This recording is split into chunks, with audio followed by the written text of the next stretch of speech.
1 week ago, I was heading south to my first VOAtlanta. I was equal parts excited and overwhelmed and determined to not be my typical Wallflower self. You see, I'm more comfortable in small groups, even one-on-one. Not unlike many, I'm a little intimidated by the big networking room. I have this tendency to kind of hang in the back, even when I tell myself not to. I gave myself a pep talk beforehand and told myself to smile and stick your hand out and meet everyone. I was pretty convincing, except I didn't do it. I suppose I'm a bit of an introverted extrovert, as Dave Cavassier recently wrote in his blog. So I met two men on the shuttle from the airport. One was Roger Powell, a guy who decided 3 weeks beforehand that he wanted to learn more about VO and decided to book Atlanta. The other guy was Tug from Boston. I actually never saw him again. Anyway, the smiling face of Susan Maisel met me next. She and I met last fall at my first ever event, VO Mastery. I introduced myself to a few others at the opening reception, Anna Wang, Kara Kovacic-Stewart, and Brad Venable, and headed upstairs to kind of prepare for Friday. Let's be honest though, who can really prepare themselves for the first time through VOA? My game plan was simple. Take in all the business and marketing sessions available. I was trying to be disciplined because I know those are the areas I need to improve. But it was tough. As awesome as those sessions were, and they were, my appetite was whet for radio imaging, promo, and anything with techniques and processes. I craved the creative, but I knew I needed to be left-brained. Is that a sign of growing up? I'm getting so big. David Tyler's entrepreneur session was phenomenal. Mark Scott was great. Tom Pinto was both hilarious and a wealth of knowledge. And Rachel Naylor had a fantastic step-by-step process and an accent. She's British. The future of online casting panel was intriguing. On one hand, it was great to hear the info straight out of the proverbial horse's mouth. On the other hand, it was kind of mind-blowing to see these leading men and women discussing the best practices of their respective entities while kind of sitting next to their rivals. I'd liken it to like the chiefs of McDonald's and Wendy's and Burger King all sitting together.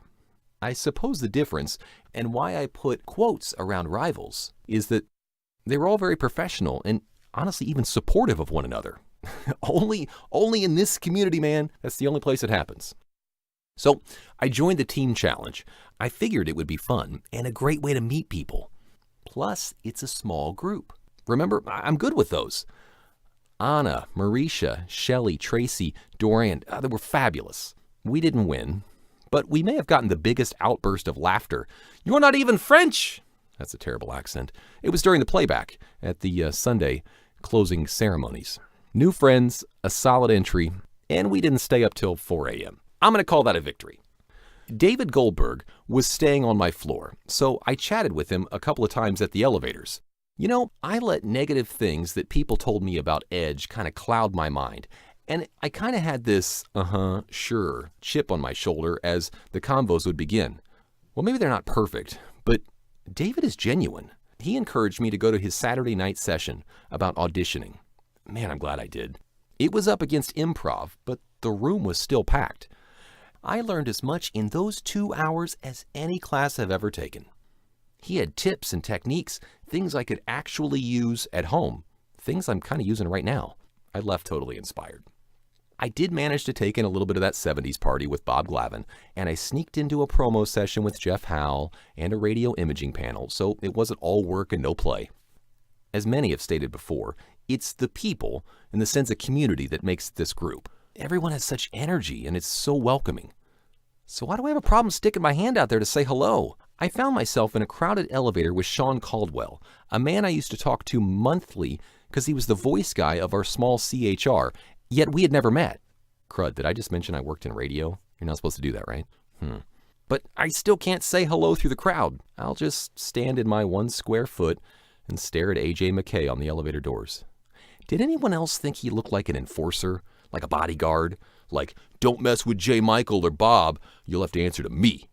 I digress, which I think is the professional way of saying I'm rambling. The people, we were talking about the people. Okay, they're so great, better than great.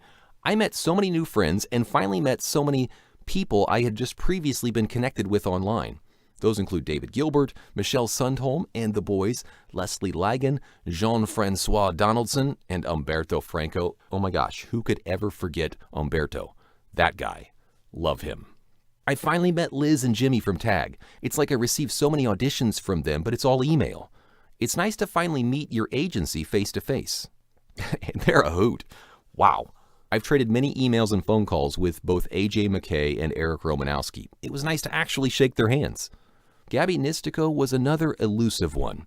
Easy to read about online, but hard to actually see in the wild. But it finally happened, with a hug. Seeing old friends is awesome too. Bob Glavin, Diana Conley, J. Michael Collins, Bridget Rial, Adrian Gretschman, and Mark Cashman. It was fantastic to see them again. And Sophia Cruz. It's like we're old friends from high school. I know. She's good at what she does, so everybody probably feels like that. Just shut up and let me have my moment. This is really long, and if you made it here, I'll assume you're into narration or documentaries. The commercial people left a long time ago. I suppose my point is, VOAtlanta is so great, so inspiring, had so much energy. Why did I wait so long to make my first visit? Well, I can tell you, I won't make that mistake again. Not that you can make a mistake on your first visit again, because you can't. But you know what I mean. I won't make that mistake again. And next time, I won't be a wallflower.